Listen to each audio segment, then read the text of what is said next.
convidados, com muito orgulho hoje o Lead Paraná promove esse Lead Talks, falando sobre posicionamento e independência. E é no dia que a Gazeta do Povo, o jornal que é um orgulho do Paraná, comemora 102 anos. E nós vamos falar aqui sobre jornalismo, a importância do jornalismo na construção da nossa sociedade. Os nossos convidados são Ana Amélia Filizola, diretora da Gazeta do Povo, e Guilherme Cunha Pereira, diretor-presidente do grupo executivo aqui do Grupo Gazeta do Povo.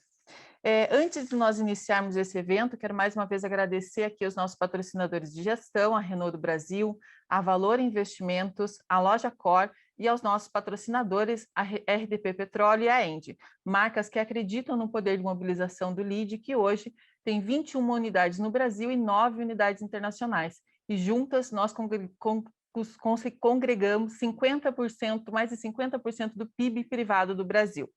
Lembrando a todos vocês que nos acompanham que vocês podem interagir. Hoje a gente está tendo a oportunidade de entrevistar a Gazeta do Povo, então eu como jornalista é uma honra para mim. E vocês que nos acompanham também podem mandar suas perguntas pelo chat, que eu vou fazer aqui ao vivo, citando os senhores que nos acompanham. Então hoje a gente vai ter essa oportunidade de interação com os dois irmãos que continuam o legado da Gazeta do Povo. Ana Amélia, doutor Guilherme, a gente vai, dentro dessa nossa conversa, nós vamos abordar os 100 anos da Gazeta, o momento atual do jornal, a campanha onde a Gazeta deixa claro o seu posicionamento e as suas convicções, mas principalmente a gente vai falar, como o nosso público aqui são empresários, a gente vai falar sobre a importância do jornal como alicerce para a construção da nossa sociedade e da nossa economia. Eu gostaria de esclarecer também o porquê que o LEAD está realizando esse talk. No final de 2020, a Gazeta do Povo teve uma atitude inédita enquanto meio de comunicação de vir a público e reforçar suas convicções, deixando muito claro o papel do veículo e principalmente o momento que a empresa estava vivendo e que poderia fechar.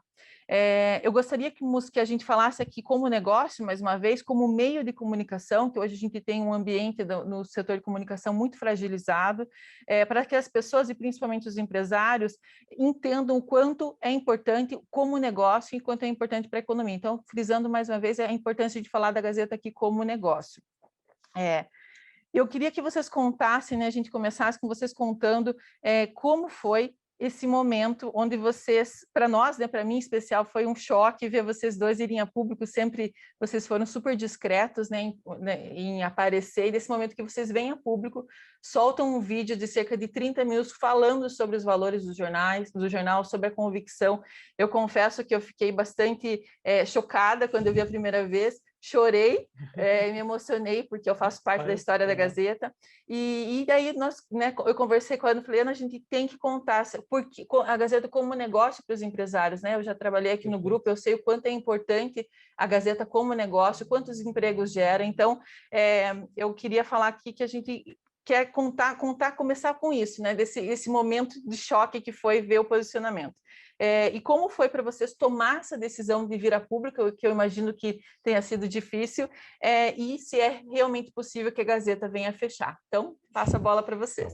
Luísa, antes de mais nada, deixa eu agradecer a sua sensibilidade, né? Ter percebido também o momento e a nossa disposição também de apresentar, né, um momento delicado para o jornal, ao mesmo tempo um momento fascinante, eu já vou falar um pouquinho sobre isso, mas eu queria agradecer a sua sensibilidade. É um prazer muito grande, obrigado por essa iniciativa, e é um prazer estar conversando com tantos parceiros, né? Muitos provavelmente somos, né, já temos negócios juntos, temos talvez já tenhamos participado também de algumas batalhas conjuntamente. Então, uma alegria estar aqui com todos vocês. Deixa eu sei que estou falando para a maior parte para empresários, para homens de negócios, para talvez, né, políticos também. Qual que é a situação? Qual que é o momento agora da Gazeta, né? O momento é um momento simultaneamente fascinante, né, e desafiador. É fascinante porque nós estamos no meio, né, de uma transformação muito significativa, né? Todo o setor, acho que não é segredo para ninguém, todos têm notícia disso, né? O setor em concreto dos jornais, né? Todo o setor de comunicação passa por um momento delicado. A transformação digital afetou duramente o setor de comunicação. Claro que há inúmeras oportunidades, mas o setor está fortemente afetado. E dentro desse setor, claro que o jornalismo está em xeque assim, permanentemente. Ao mesmo tempo que a atividade enquanto tal ela vem crescendo, mas como negócio ela passa por um momento delicado. Mas nós entendemos que nós fizemos uma série de movimentos talvez no momento certo, né? E isso nos colocou numa situação peculiar, assim. Por um lado, nós já fizemos uma transformação e, no caso da Gazeta, já houve uma inflexão de tendência de negócio.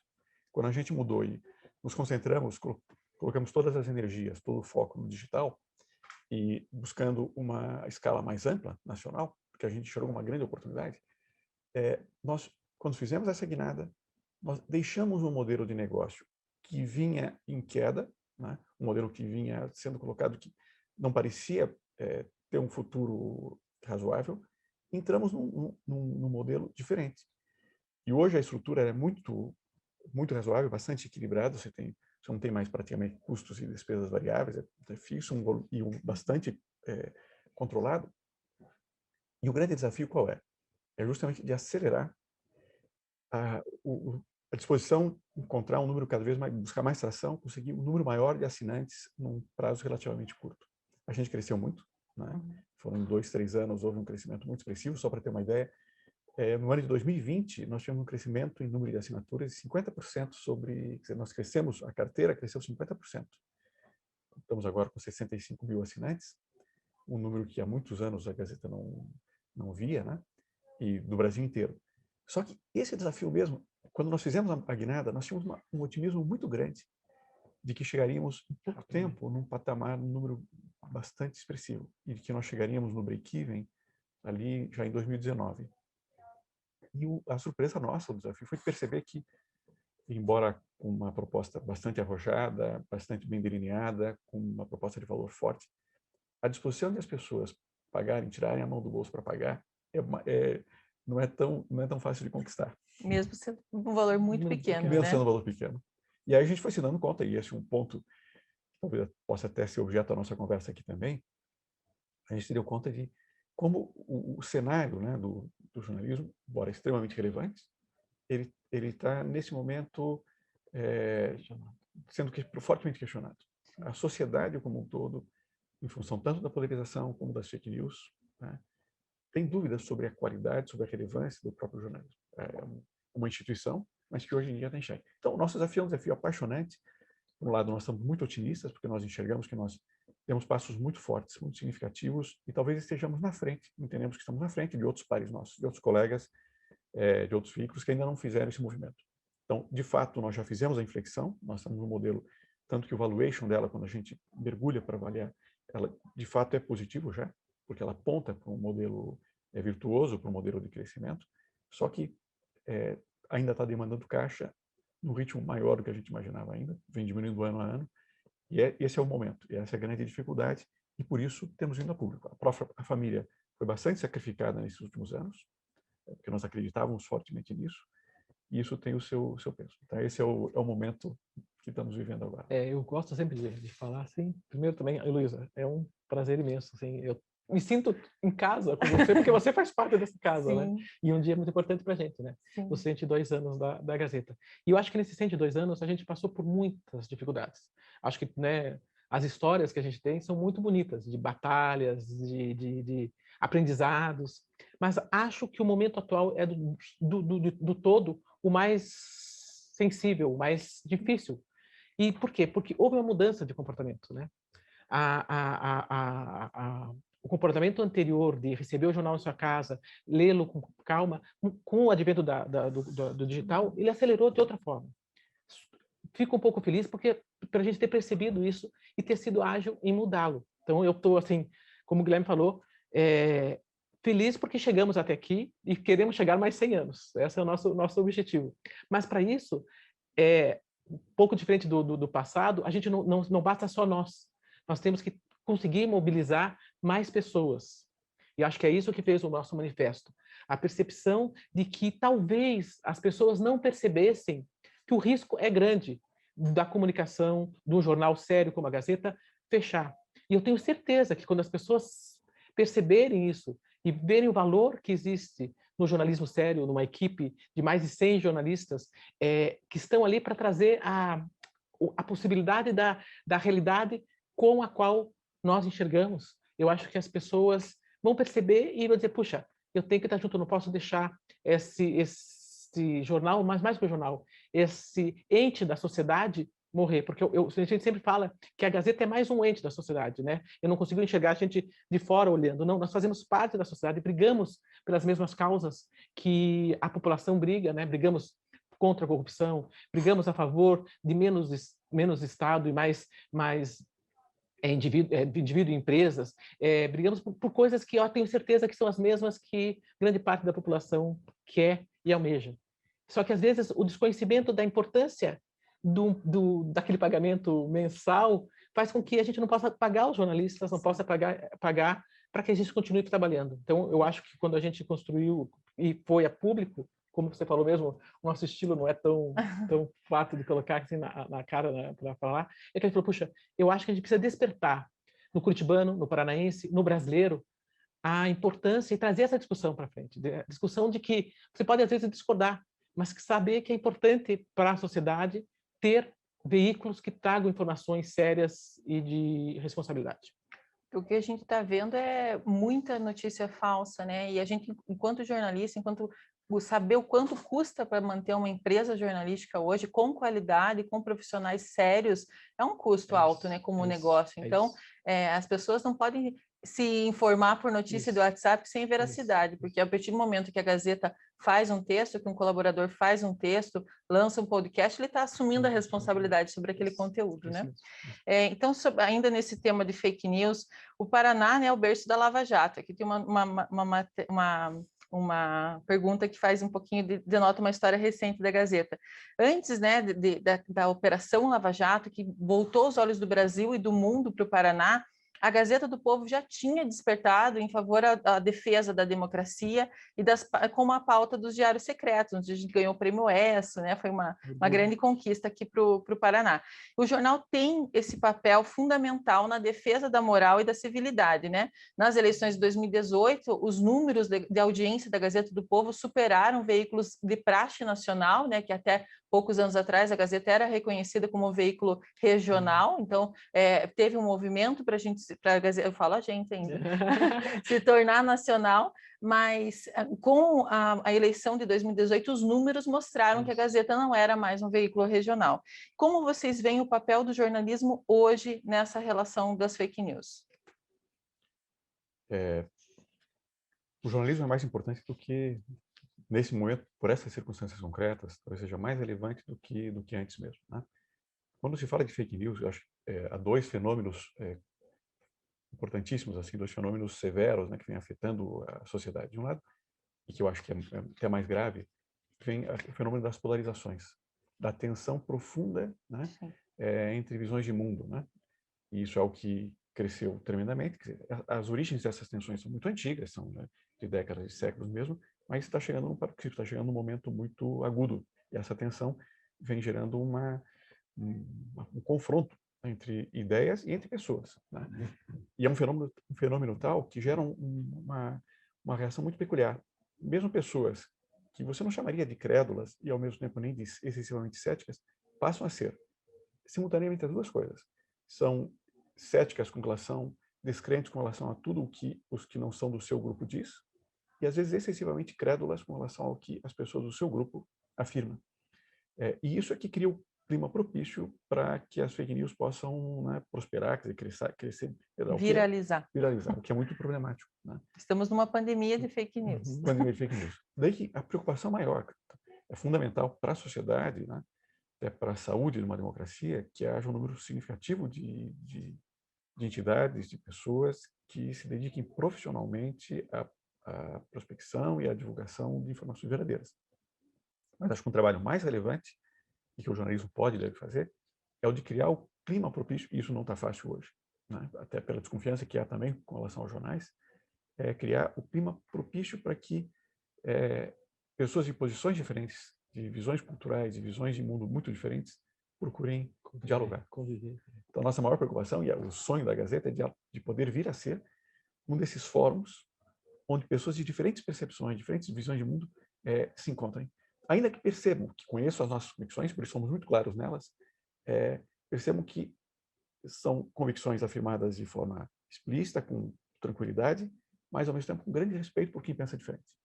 Então, para nós, isso tem um peso muito grande. E o meu sonho, e o nosso sonho, é de a Gazeta poder ser um desses instrumentos e talvez seja talvez a finalidade mais fundamental do jornalismo nesse momento, a de ser um apaziguador, de ser alguém que seja capaz de aproximar e diminuir essas tensões e aproximar pessoas com visões tão diferentes.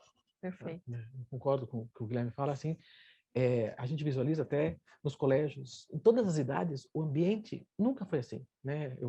É do histórico, mas com certeza, com o mundo do digital, ele causou as bolhas, né? Sim. Hoje nós temos bolhas em todos os espaços, né? Eu falei do colégio, nas famílias. Isso não é salutar em nenhuma forma para discussões, para a democracia, para o crescimento individual das pessoas, né? Quando você não está aberto a ouvir o outro para refletir Deixa e de pensar ter visão plural, né? e isso não faz bem de forma alguma. Então, assim, na base de tudo que a gente está fazendo, primeiro é tentar trazer esse... Pessoal, vamos baixar um pouco, até a palavra eu vou dizer, o ódio, né? Vamos baixar um pouquinho e vamos respeitar o outro para ouvir. E aí, com isso, com certeza, o advento da fake news, ele desaparece. Porque pode, às vezes não é uma fake news, mas é uma opinião diferente da minha. E elas já viram a fake news. Então, a fake news se colocou como tudo na vida que discorda de mim. Então, acho que a ideia aqui é baixar um pouquinho essa tensão para a gente poder, puxa, que interessante, você pensa diferente de mim, puxa, que bacana. E a gente aprende muito com o diferente, né? Muito. Então, essa é a nossa maior preocupação. Agora, concordo com o que você falou, assim, a preocupação da gente sempre foi, né, desde o Diário Secreto, com orgulho, e outras campanhas e outras questões, sempre olhar de fazer com que o desenvolvimento da cidade, do país, do estado cresça. Acho que está em tudo, sempre tem o desenvolvimento do indivíduo, mas também da comunidade que a gente se insere. Com certeza. Então, só lembrando que vocês que nos acompanham podem fazer perguntas pelo chat ali da plataforma, que eu vou acompanhando por aqui e vou fazendo os questionamentos. Tem uma pergunta aqui de um filiado nosso, dirigente da entidade empresarial, que é a nossa vice-governador do estado, o senhor Darcy Piana. Obrigada por estar nos acompanhando. Ana Amélia e Guilherme, minha pergunta se subdivide em 2 questionamentos. Diante do grande conhecimento e da grande competência de vocês como comandante-chefe da GRPcom, o maior grupo de comunicação do Paraná e um dos maiores do Brasil, quero saber de vocês se os veículos tradicionais de mídia e de imprensa estão realmente perdendo espaço para as mídias sociais. Também quero saber de vocês se consideram que nesse mundo de pós-verdade das mídias sociais ou da falta de compromisso com a verdade, veio, infelizmente, para ficar. E uma última questão. Como o GRPcom, a Gazeta do Povo, tem se posicionado para enfrentar um fenômeno típico e nefasto das redes sociais, a chamada cultura do cancelamento, da qual um veículo do grupo foi, inclusive, vítima recentemente? Doutor Darcy Piana, obrigado pelas perguntas, obrigado pelo interesse também, pelo apoio de sempre, né? Pela nossa parceria de longa data. Né? Uma alegria estar respondendo aqui uma questão sua. Então, primeiro um panorama dos demais veículos e se as redes sociais estão crescendo. As redes sociais, sem dúvida nenhuma, ocuparam um espaço bastante relevante, um número gigantesco de pessoas faz uso recorrente delas e muitos declaram que se informam prioritariamente pelas redes sociais. Agora é um fenômeno também bastante constatado que o tema que circula nas redes sociais, os temas dominantes nas redes sociais, quem dá a pauta, quem seta a agenda propriamente das redes sociais, são em grande medida os grandes veículos de comunicação. Então, o papel significativo de agenda setting continua muito presente, muito forte, e isso não diminuiu.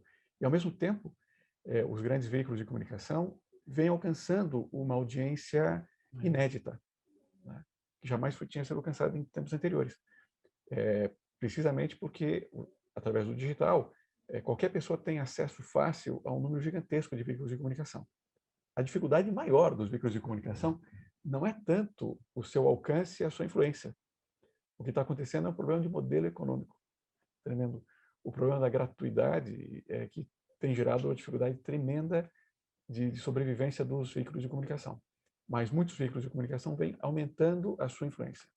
Então, e acho que o que deve vir no futuro é uma acomodação adequada entre esses 2 fenômenos. Uma plataforma, diferentes plataformas como redes sociais, a própria internet como um espaço aberto e veículos de comunicação que têm que se singularizar pela qualidade daquilo que produzem e têm que conquistar um público cada vez maior.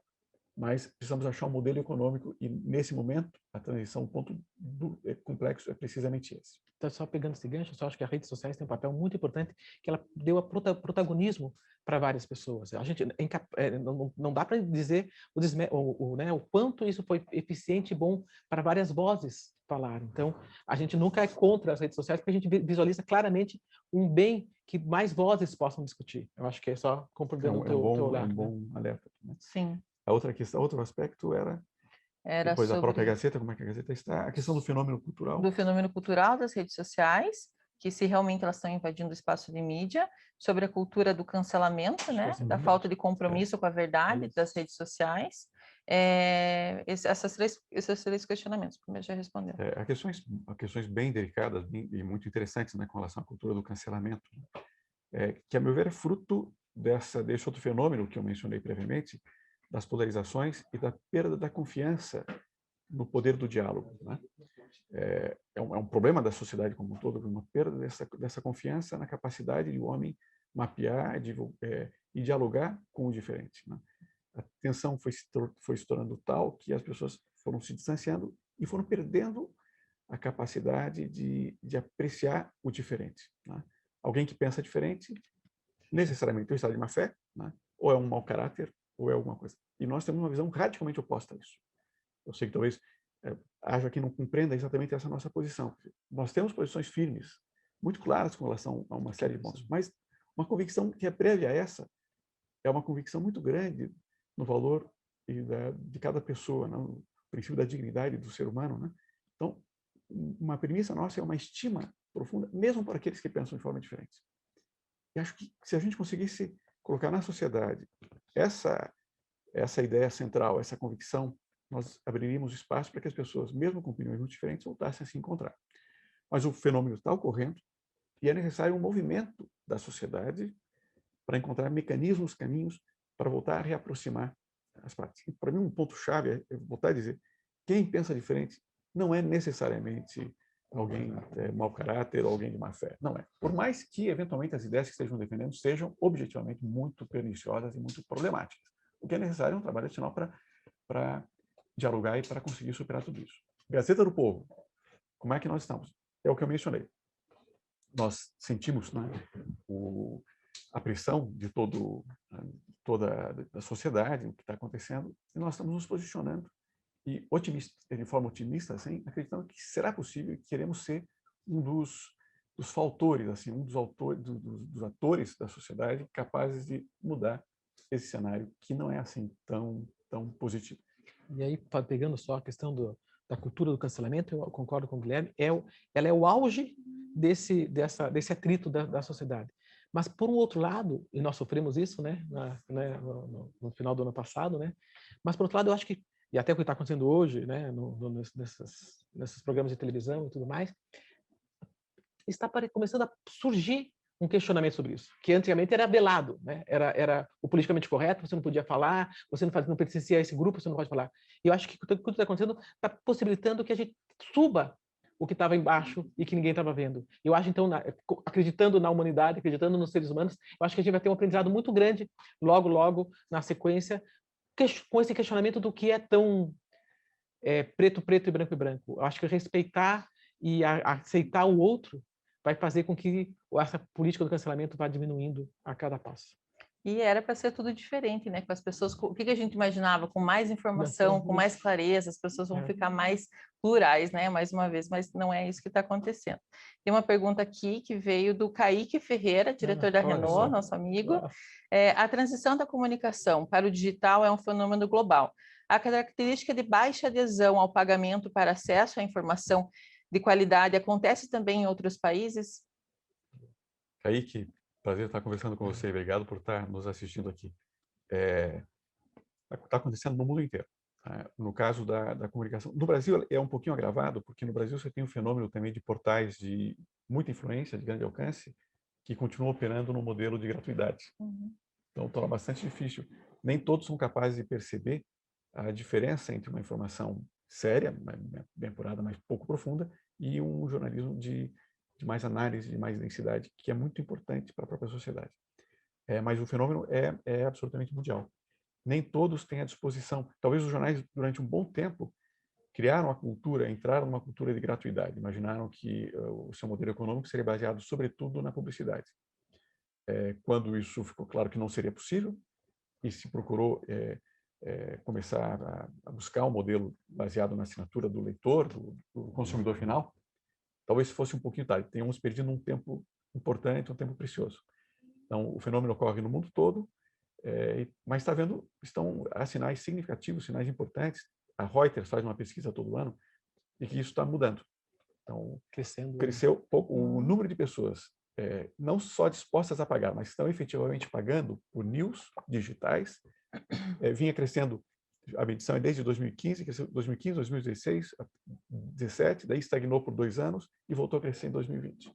Então, pouco a pouco, nós somos otimistas, haverá um número importante de pessoas que se darão conta da relevância de financiar o jornalismo de qualidade. E aí o parceiro que a gente teve nessa questão foi quando Netflix e outros produtos começaram a mostrar que pagando você tem um produto melhor, né? Eu acho que todo mundo, isso veio para ajudar. Netflix, o Spotify, veio para ajudar, mostrando que há uma diferença entre o que é o produto gratuito e um produto que você paga, tem valor ali. Eu acho que eles vieram com apoio. Há uma correlação bem clara e muito interessante. Naqueles países em que a penetração de Netflix, Spotify, né, quaisquer um desses streaming é maior, é igualmente maior o número de pessoas dispostas a pagar por news digitais. O que vem antes é difícil saber, mas há uma correlação óbvia. Então, a produção de conteúdo ganhando espaço no bolso dos cidadãos, eles percebendo que vale a pena pagar, porque se oferece um produto de mais qualidade. E um outro ângulo que eu acho que vale a pena falar, porque a gente está falando muito do modelo de negócio. E o modelo de negócio da Gazeta do Povo é focado, sim, em assinaturas, mas ele é muito importante a publicidade. E por que a publicidade? No começo, talvez, acho que há 3 anos atrás, a gente não pensou que fosse assim. Mas quando a gente começou a perceber quão qualificado foi ficando a nossa audiência, primeiro são quase 15 milhões de... ele é o número, eu sou jornalista, tá? Só para vocês entenderem. Tá? 15 milhões de pessoas todos os meses, diferentes pessoas todos os meses nos leem. Dessas, 800 mil pessoas nos leem com frequência. Não são ainda assinantes, estão quase beirando ali para ser nosso assinante, né? 800 mil pessoas. E desses, 100 mil são assinantes, porque eu gosto de falar de 100 mil, porque 65 mil são os que pagam, mas tem os dependentes, as famílias. Então, 100 mil pessoas nos leem como assinantes. Pessoas muito qualificadas, e aí a gente percebeu o valor da publicidade, de trazer com que as empresas venham falar com essas pessoas. E aí a gente viu que talvez o modelo seja um equilíbrio da assinatura com a publicidade. E a gente está ficando muito feliz, assim, que os resultados E aí vem o bom da tecnologia. A gente está com muita capacidade de dar informação para os clientes, para os anunciantes, do que eles precisam, das soluções, né? das soluções estratégicas que eles precisam. Aí vem o bom lado da tecnologia. Ela possibilita muitas coisas que a gente está percebendo que são diferentes de você fazer uma publicidade no Google, no Facebook, porque aí você está falando fantástico, com uma multidão, nós também fazendo publicidade lá, com uma multidão de pessoas. Mas quando você precisa daquela específico de uma marca, de falar com aquele público, você tem muita informação e com mais tempo que as pessoas gastam lendo no digital de um jornal. Então, tem um valor muito grande.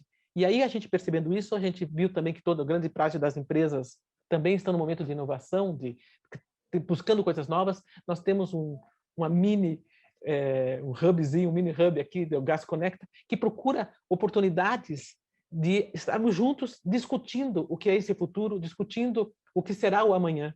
E aí a gente vê que as marcas estão se apoiando muito na gente, e a gente se apoiando nas marcas para construir juntos projetos estratégicos diferentes, soluções diferentes. Então, aquilo de novo, né? A eterna aprendizado, puxa, vamos por esse caminho. Puxa, mas não dá para perder essa porta aqui, porque essa porta ainda é importante e está trazendo resultado. Então, eu acho que não tem um caminho único. A gente vai aprendendo aos dois lados. Para a área de mídia, né, para a área de publicidade, nunca foi tão fácil chegar no cliente certo, né? É isso mesmo. A Gazeta liderou um movimento, né, do Brasil de digitalização dos jornais. Foi o primeiro veículo 100% amigável para o celular, né? Feito para o celular, diagramado pelo celular. Foi em 2011, 12, não foi? Nessa época, né? E eu lembro que foi nessa época a Ana comandava na NJ, ensinava os outros veículos como fazer. Esse movimento posicionou a Gazeta como um veículo nacional. Eu lembro que na época foi uma ruptura muito grande de passar de ser um veículo regional para ser um veículo nacional, até pelo alcance que se teve. Extrapolando nessa fronteira demográfica aqui do Paraná. Como está o posicionamento da Gazeta hoje no cenário do mercado nacional? São dimensões diferentes. Quando nós fizemos um movimento, então tem aqui o primeiro iniciativas tecnológicas, né, de mudanças, adaptação rápida da nossa empresa para o momento, né, e a criação de ferramentas tecnológicas para estarmos oferecendo a melhor experiência para o usuário. Isso foi realmente, nós fomos pioneiros em vários aspectos, e a Anamera liderou isso com uma força muito grande, como a executiva que estava à frente do jornal, né. Então isso foi um movimento que foi nos colocando, né, ao lado, né, ombro a ombro com os grandes veículos também. O movimento concreto de posicionamento da Gazeta e buscando um posicionamento mais nacional se deu precisamente em 2017, quando nós fizemos a mudança de formato e de modelo de negócio. O que nós percebemos? É interessante talvez conversar com os nossos aqui, os que nos estão ouvindo, né? Eu acho que vocês vão concordar com essa visão, com essa leitura que nós fizemos. O que nós percebemos, né? Nós tínhamos um posicionamento muito claro, sempre tivemos. A Gazeta, ela explicitou, só que internamente, as suas convicções em 2002, depois 2005 tem um formato que a gente usa amplamente de forma interna para treinamento, para desenvolvimento. E a gente sabia que esse posicionamento nosso, vamos caracterizar assim, eu não gosto muito desses rótulos, mas vamos caracterizar assim, mais liberal em termos econômicos e sociopolíticos e mais conservador em termos de comportamento, né? Era um posicionamento curiosamente peculiar. Embora ele corresponda ao posicionamento de boa parte dos brasileiros, né, ele não encontrava espaço no jogo dos grandes veículos de comunicação. E é totalmente legítimo que seja assim, né, mas, de qualquer forma, é um fenômeno sociológico curioso, que não haja uma correspondência exata, né? Você tem toda uma população que é liberal, que aprecia a livre iniciativa, que aprecia o empreendedor, né? Ao mesmo tempo que é mais conservador, é pró-família, pró-vida, etc. Isso não tinha tantos veículos que tivessem esse posicionamento, ou praticamente nenhum dos grandes veículos. Liberais, ou de centro, ou centro-direita, você tem no campo sociopolítico, mas simultaneamente conservador em termos de comportamento, nenhum. Então, quando nós percebemos isso, olha, tem aqui uma estrada espetacular aqui para percorrer, né, no Brasil todo. Você tem uma oportunidade de negócio genial. E foi isso que nós vamos capturar, essa oportunidade. O digital permite, né, trabalhar dessa forma, e é isso que nós procuramos fazer. E isso nos obrigou também a explicitar cada vez mais, e foi lançando desafios adicionais para nós. Puxa, é necessário formular de maneira ainda mais explícita essas próprias convicções. E esse é um diferencial que eu acho que talvez vai dar talvez é um motivo de orgulho para o Paraná, né? Não falo de forma presunçosa com relação ao que nós temos feito, mas é que, de fato, os jornais, os demais veículos, não se deram ao trabalho de explicitar de forma sistemática a sua visão de mundo, né? Claro que os grandes veículos se posicionam de forma diariamente sobre o que é contingente, sobre o que está acontecendo. São corajosos, eu não estou... Mas dar-se ao trabalho de explicitar o conjunto das convicções é algo difícil. E nós fizemos isso porque percebíamos que era crucial para dialogarmos com essa sociedade nesse momento de polarização, para conseguir capturar mais rapidamente esse espaço que nós enxergamos no Brasil todo, né? E para formar também adequadamente a nossa própria equipe. Então, nós temos um empenho muito grande, um compromisso muito grande de ter uma equipe muito coesa, que tenha uma aderência muito grande, para poder oferecer a vocês, à sociedade, um jornalismo consistentemente, que defenda consistentemente essas causas que nós apresentamos. Então, hoje a Gazeta ocupa esse posicionamento, um posicionamento realmente único. Estão surgindo agora outros veículos novos, não dos tradicionais, se posicionando da mesma maneira. Mas a Gazeta foi o primeiro dos grandes veículos nesse sentido. Entendemos que continua havendo um espaço gigantesco. Os nossos 15 milhões de leitores mês comprovam isso, né? E estamos numa posição singular pelo fato de termos explicitado como nenhum outro veículo fez. Mas ainda há muito caminho a percorrer. Só para fechando aí com o Guilherme, acho que ele falou tudo, assim, eu só acho que é importante, eu estou falando agora com os empresários do Paraná. Puxa, quando fala, puxa, mas a Gazeta virou nacional, vamos primeiro ter orgulho. Sim, a Gazeta virou nacional, mas a gente não abriu mão do nosso jardim aqui de casa, não. Hoje, a Gazeta do Povo fala com 80% ou mais da população de Curitiba e do Paraná. Então, para a gente chegar no Brasil, a gente primeiro fechou bem, delimitou bem o nosso terreno. A gente não abre mão, a gente tem uma equipe né, uma editoria específica de Paraná, que cobre Curitiba e todos aqueles fatos relevantes para o paranaense e para o curitibano. Então, não se preocupem, a gente sabe da nossa missão, ela nasceu aqui, a gente não vai abrir mão disso. Mas mais do que isso, a gente vai extrapolando as fronteiras, levando essas convicções, esse olhar do jeito da Gazeta, das convicções da Gazeta, para o Brasil. Por quê? Antes de tudo, o curitibano é brasileiro, o paranaense é brasileiro, e o brasileiro merece, eu acho, também ter um espaço em que ele consiga encontrar as ideias dele. Puxa, esse jornal me representa, esse jornal fala o que eu acredito, as minhas convicções, tanto na linha de economia quanto na linha de comportamento. Perfeito. E aí, indo para essa campanha de convicções, 2 pontos me chamaram particularmente bastante atenção. O tema ligado ao aborto e à maconha, onde vocês explicitaram a opinião. Vocês poderiam falar um pouquinho mais sobre esses assuntos delicados, né? Como o posicionamento do veículo, como, por exemplo, a questão do aborto, quando ele já é assegurado, em alguns casos, de forma legal, né? E também o uso da maconha para fins medicinais, que já tem um avanço grande na América Latina, desse tema, e aqui no Brasil também vem ganhando força. Como que é a relação desses 2 temas com esse contraponto? A pergunta é ótima também. A gente adora discutir esses temas todos, não quero nem também ocupar tanto o tempo de vocês, mas sempre agradeço a oportunidade também de afirmar assim um pouco as nossas convicções, né? A gente entende que a vida é um valor que merece uma proteção incondicional, que nada justifica o assassinato de um indefeso, de um inocente. Respeito quem pensa de forma diferente, né? Sei que são temas delicados.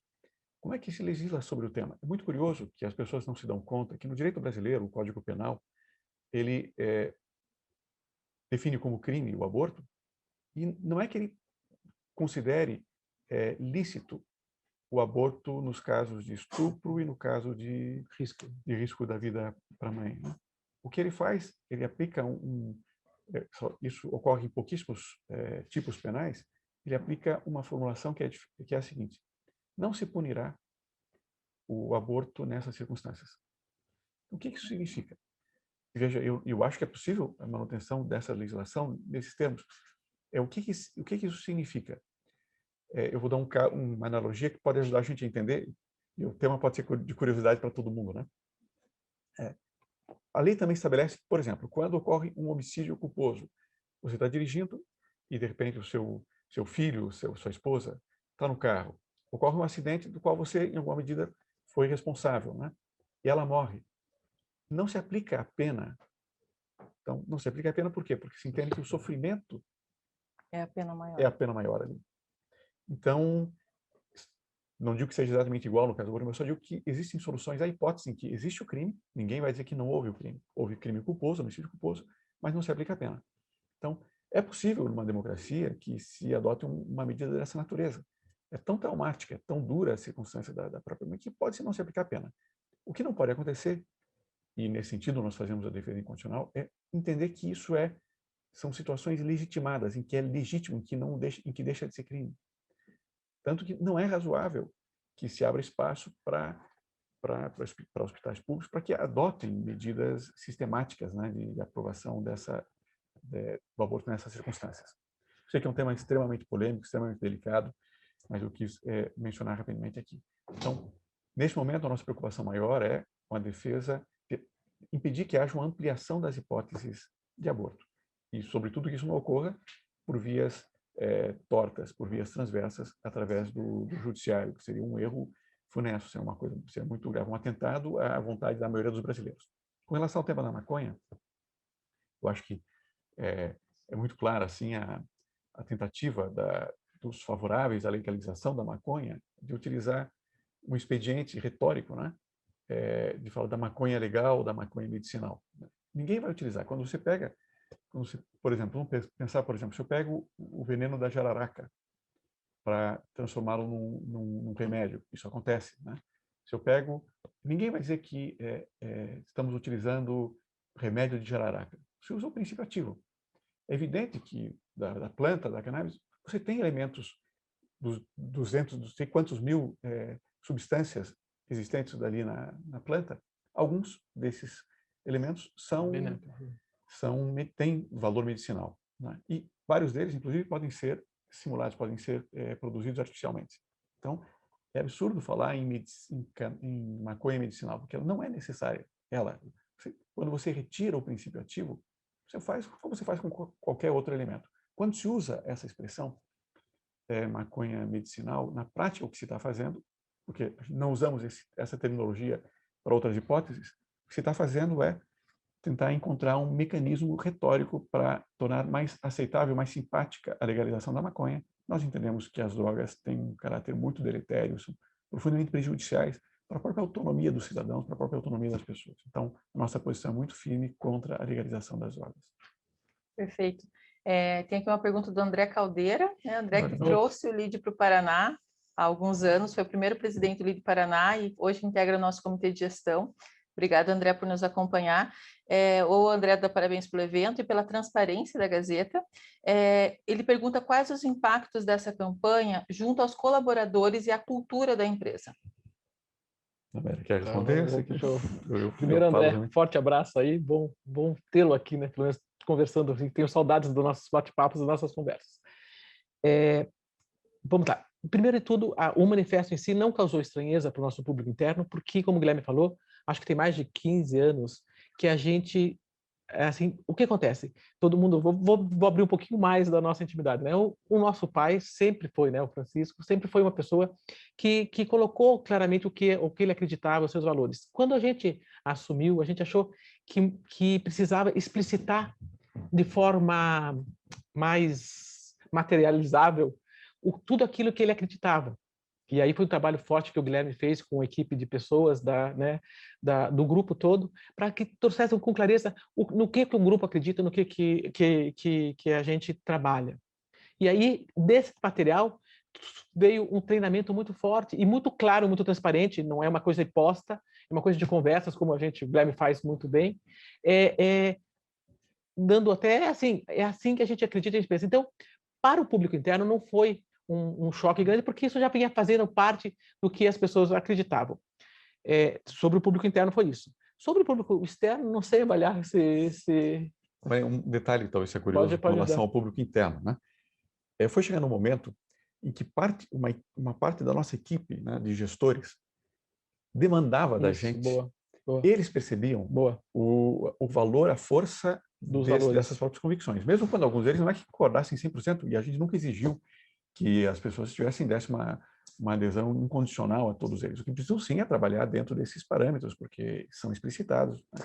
Mas havia uma equipe importante, relevante, de diretores e gestores nossos, que achavam que nós éramos um pouco tímidos demais, que nós tínhamos que ser mais, primeiro, explicitar melhor aquilo que já era explícito, que era publicado internamente, divulgado internamente, fosse divulgado externamente também. Então, até do ponto de vista assim da equipe, para a equipe, eu sinto que para muitos foi um motivo de orgulho o fato de a Gazeta ter divulgado isso. Claro que há aqueles que se sentem, por discordarem, e é legítimo discordarem de alguns pontos, se julgaram, né, um pouquinho mais desconfortáveis. Mas eu diria que a grande maioria vê com grande respeito, né, esse movimento. E daí, externamente, a gente também sente que facilitou a identificação. Não é fácil para as pessoas perceberem, ao ler os jornais, né, exatamente qual o conjunto das convicções que estão por trás. Claro, alguém que lê de forma sistemática, profunda, percebe com uma facilidade, quem está treinado, que tem uma análise crítica mais profunda. Mas a grande maioria dos brasileiros talvez não tenha, porque não é o seu objetivo, não é o seu objeto concreto. E quando você explicita, facilita a proximidade, facilita a compreensão e a adesão das pessoas. Então, nós entendemos que isso ajudou a gente a conseguir esse público relevante, porque ele é absolutamente constante, né? São 15 milhões, 15, 16 milhões todo mês de leitores no Brasil inteiro. Perfeito. Tem uma pergunta aqui do jornalista Luiz Augusto. No passado, a Gazeta do Povo se consagrou na sua posição de levantar bandeiras, bem objetivas em defesa do Paraná, tendo à frente sempre o Dr. Francisco. É possível hoje levantar algum movimento? Vocês têm no radar algum movimento que vocês queiram encampar em defesa do Paraná? Eu vou citar um bem concreto agora, até, e também, e novamente polêmico. Aquelas causas, elas não eram polêmicas no sentido, eram difíceis de serem obtidas, mas eram causas muito relevantes para o Estado. Nós continuamos fazendo isso e queremos voltar a fazer isso com mais força. Até eu menciono, nós sentimos nesse momento, e já respondo a pergunta, Luiz, de forma bem objetiva, só quero aproveitar e fazer um parênteses, um parênteses que pode ser interessante. Nós, claro que quando colocamos os holofotes no Brasil, a gente concentrou parte importante da nossa equipe no Brasil. Mantivemos o Paraná, embora com alguma perda a gente fez um movimento muito forte estratégico para avaliar o que nós cobriríamos no Paraná. Mas o nosso sonho, e tem a tribuna que também vem fazendo um trabalho sensacional. O nosso sonho é voltar a ampliar a equipe e a cobertura no Paraná. Continuar crescendo no Brasil de maneira muito forte, mas ser um veículo que seja, de fato, o parceiro de todos os cidadãos e os sonhos, né? que têm sonhos e querem atuar protagonistas no Estado.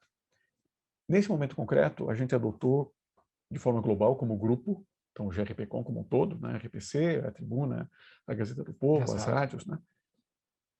Uma causa que estava passando, assim, estava desatendida por quase todos os atores relevantes, que é o retorno incondicional às aulas. O retorno às aulas. O nosso entendimento, e respeito quem pensa de forma diferente, né? Mas eu entendo que não faz sentido algum, não faz o menor sentido que um sem número de atividades estejam em funcionamento, abertas durante a pandemia, e as nossas crianças, os nossos alunos, não tenham acesso à aula presencial. Tá? Então, nós nos posicionamos já, foi dezembro, janeiro, fevereiro, de maneira intensa, e isso teve repercussão, nós sabemos que teve. Nosso entendimento era que, independentemente das condições sanitárias, salvo uma situação de extrema gravidade, mas independentemente do aumento do número de casos, a sociedade como um todo deveria se mobilizar para batalhar pelo retorno às aulas. Não é possível você ter toda uma geração fora das salas de aula durante um ano inteiro e mais 6 meses. Se não se começasse imediatamente, a chance de que isso se retardasse e se perdesse mais um semestre é gigantesca, com danos assim incalculáveis, né, para a vida de um sem número de crianças. Então, sim, nós e sem número de crianças e futuro do país, do Paraná, e do Paraná. Porque essas crianças serão o nosso futuro, né? Se elas não têm essa base, e a gente tinha dados fortes de uma grande risco de perda de jovens e adolescentes que estavam abandonando os estudos, principalmente os da ponta, né? E a formação dos novos, com muitos buracos, né? Muitas sequelas, dificuldades pelo aprendizado digital, né? Fora a questão social, né? Das crianças saberem se comportar, conviver com os outros e tudo mais, que as crianças estavam se perdendo muito. Né? Caminhando aqui para o final, né? Então, quando a gente vê uma notícia publicada na Gazeta do Povo do nosso setor ou da nossa empresa, nos orgulha muito, não é mais uma pauta local. Aqui tem uma pergunta do PC Rodrigues, publicitário, maravilhoso. Impressionante como, ele faz uma colocação, impressionante como um veículo como a Gazeta do Povo ter essa capacidade de se reinventar aos 102 anos. Na opinião de vocês, quais as expectativas para o mercado publicitário, especialmente paranaense, nesse período pandêmico e pós-pandemia? Só vou dizer que se o jornalismo, né, está passando por dificuldades, o setor nosso está passando por dificuldades, a gente tem parceiros aí que são as agências. Nós sabemos também quão difícil está a batalha para mostrar o valor da criação, o valor tudo está ficando muito pulverizado. E assim, nós prezamos muito esses parceiros e sabemos quão a criatividade, o trabalho diário, faz a diferença, e às vezes eu acho até que os empresários deviam dar mais valor, aproveitando aí para dizer que realmente a gente não pode minimizar o valor da capacidade humana da criatividade. É sempre uma alegria estar conversando com parceiros, né, caros, né, a nós.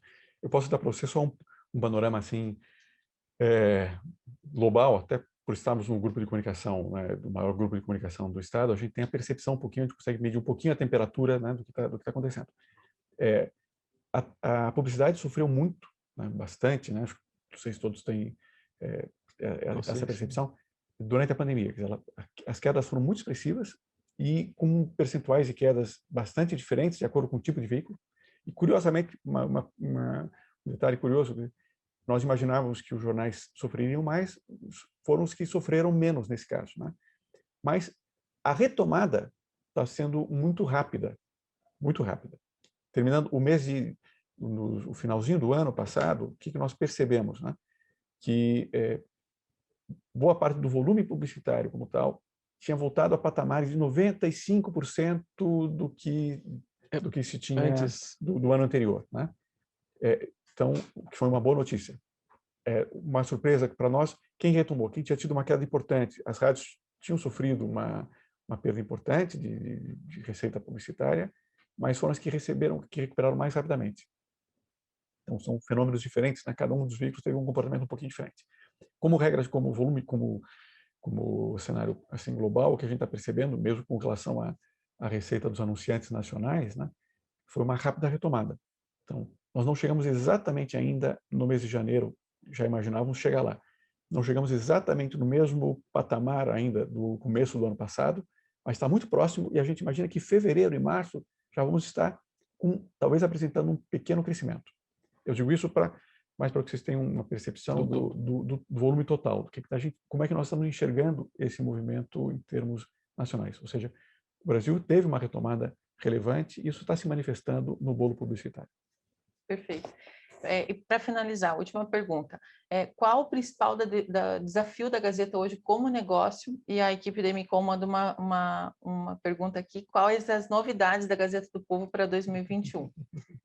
Eu vou deixar as novidades com você. Estou elaborando aqui. Um pouquinho. Tá bom. E tem muita coisa. Nós temos todo projeto, uma série de projetos, uma série de ambições muito grandes, né? Eu não vou falar sobre isso, só que para poder chegar, para poder resolver. Algumas vão vir de qualquer forma, nós vamos introduzir de qualquer maneira. Agora, os projetos mais amplos dependem de nós conseguirmos avançar nesse que é o nosso maior desafio, né? Que é precisamente de conseguir alcançar rapidamente o break-even da Gazeta do Povo e depois voltar a crescer. Nós estamos em rota para isso, claramente. Só que quando viemos a público, e para que não pareça uma coisa também, uma coisa doente, né? Que, puxa, mas por que então vieram e falaram que o financiamento está se esgotando? Porque, de fato, o volume demandado para chegar lá ainda é significativo, está penalizando a família, e a família como um todo, que graças a Deus tem uma governança muito sólida, muito bem estabelecida, né? Estabeleceu limites claros, né, do montante a ser investido. E nós precisamos alcançar, nós precisamos mostrar a viabilidade e ser talvez o primeiro veículo que chegue no modelo sustentável, o primeiro veículo de jornalismo de leitura, né, digital, que encontre um modelo econômico sustentável. Isso acho que vai ser orgulho para todos, para o paranaense, e vai ser talvez uma abertura para os demais. Então, o nosso grande desafio nesse momento é conseguir despertar mais rapidamente a disposição de um número gigante de pessoas de pagar pela Gazeta. Não falta muito, né? Eu imaginava que o número poderia ser muito maior, mas tem sido um pouquinho difícil vencer essa barreira do willing to pay, do desejo de pagar. Talvez seja deficiência nossa de marca, mas estamos nos esforçando tremendamente. Quando viemos a público, viemos nesse sentido, e esperando contar também com a parceria de um número grande de outros empresários. Acredito que eu acho que pode ser muito benéfico para todos nós, ter um veículo paranaense que defenda as visões que eu tenho certeza que é da grande maioria de vocês. Então, se vocês tiverem alguma ideia também de como pudermos ampliar, né, termos um alcance mais forte, mais significativo, como alcançarmos rapidamente esses assinantes, eu agradeceria muito. Então, esse é o nosso grande desafio, do qual depende depois um sem número de projetos. Nós temos projetos muito interessantes, muito fascinantes. A gente enxerga, se a gente conseguir passar essa fase mais dura, a gente enxerga que a gente tem a possibilidade de inovar muito no cenário da comunicação no país. Eu acho que para falar de projetos, eu vou pedir para que vocês nos olhem como uma empresa fortemente de conteúdo, de valor, de informação, mas também uma empresa de tecnologia. Não acho que no mundo de hoje não dá mais para ser só uma empresa com o pé só na tua essência, tem que ter tecnologia. E aí, essas duas juntas é que podem possibilitar muitos projetos. Se for separar dois níveis de projetos, projetos para o leitor, que é isso que o Guilherme falou, o desafio do leitor, e vem coisas muito interessantes aí, estilos de gamificação, provocar você, quanto mais você pode ler, quanto mais o teu amigo está lendo, você precisa se informar um pouquinho mais num espírito de brincadeira, de troca muito rico, e também, que o Guilherme também já havia comentado, um espaço de experiência social em que, sem o clima de ódio, em que você possa ter uma discussão mais tranquila, mais plena de troca de ideias. Esses são os nossos dois principais projetos para o olhar de leitor. Já para o olhar não vou dizer que não é do leitor, mas olhar para o empresário, para as empresas, tem inúmeros projetos, e aí eu separo assim, em projetos, aí a área do Pinó, a área da Pinó, né, ela é muito impressionantemente fértil em ideias, e aí eu acho que eu não vou ser capaz de dizer tudo que tem ali, que é uma coisa fora do normal. Mas, assim, os planos todos do Bom Gourmet, da área da gastronomia, são imensos, da área de decoração, também da House, são imensos, mas principalmente a inovação do Gás Conecta são projetos assim enormes de trazer as dores dos empresários no setor do varejo, no setor de todos os setores, me lembro do varejo, mas do setor de construção, para discussões profundas, para que olhem a Gazeta como estamos juntos, trazendo o melhor da discussão para fazer crescer a possibilidade do seu negócio, da sua área, com mini hackathons e outros projetos diferentes, para trazer discussões que com certeza vão ajudar o Paraná, o Curitiba e o Brasil daqui 2, 3 anos. Eu acho que essa vertente de projetos parceiros com os empresários, ela é muito rica e muito boa, e que eu acho que a Gazeta tem esse diferencial de poder trazer a discussão e depois expandi-la para que mais pessoas acompanhem. Perfeito. Acho que fica aqui, né, esse desafio para a sociedade assinar a Gazeta do Povo para manter esse legado, a importância de consumir informação com qualidade, e para o mercado, né, de ter na Gazeta do Povo esse parceiro para fazer negócio, porque a Gazeta se propõe a isso, né, da visibilidade para as empresas paranaenses para que os negócios aconteçam. Então, eu queria lembrar a todos que a gente, para fazer esse talk, a gente seguiu todos os protocolos de segurança da OMS, estamos aqui com toda a equipe seguindo os protocolos, então a gente tem também esse cuidado, mas a gente não poderia deixar de fazer ao vivo e juntos essa conversa hoje. Então, quero mais uma vez agradecer a Ana, Guilherme, pela oportunidade de, enquanto jornalista, falar da importância do jornalismo de qualidade, né, para os empresários e para a sociedade como um todo, porque o jornalismo ele constrói a sociedade. Então, essa oportunidade de hoje celebrar os 102 anos da Gazeta aqui com vocês está sendo um privilégio, e para todos que nos acompanham também. Então, eu queria, para a gente finalizar, passar as considerações finais para vocês, aí eu finalizo. Primeiro, só queria novamente agradecer. Para nós é uma alegria muito grande, né, ter essa oportunidade de estar conversando com um número tão significativo, né, de empresários, de realizadores, né, de homens que fazem a diferença na sociedade. Contem conosco então, e agradeço muito a Lídia, né, e a Heloísa pela iniciativa, pela inspiração de fazer esse movimento, dessa discussão com a gente, né. Contem conosco, né. Considerem que nós podemos ser e queremos ser um ator relevante, né, e um parceiro crucial para levar o desenvolvimento muito longe do Estado. A gente acha que o meio de comunicação pode ser uma peça relevante nas iniciativas que vocês já têm, né? Mas juntos podemos fazer uma diferença muitíssimo grande. Acho que já temos históricos, vocês talvez conheçam, de algumas dessas batalhas, e a gente precisa se fortalecer para poder novamente atuar de maneira mais robusta, mais incisiva, de volta aqui na nossa região. Então, volto a fazer esse convite, né? Assine a Gazeta, se ainda não assina, mas e se tiver a possibilidade, se tiver alguma ideia, quiserem entrar em contato, para nós é uma alegria ouvi-los e trocar ideias com todos vocês. Mas muitíssimo obrigado pela atenção de todos. Eu quero também aí aproveitar, Heloísa, Guilherme falou bem, acho que a tua sensibilidade, a tua dor quando você sentiu, a gente só tem que agradecer, tá? Por isso, e agradecer o tempo de vocês, empresários, né? De estar aqui nos ouvindo, né? Nossos amigos nos ouvindo, e deixar aquela mensagem de verdade, né?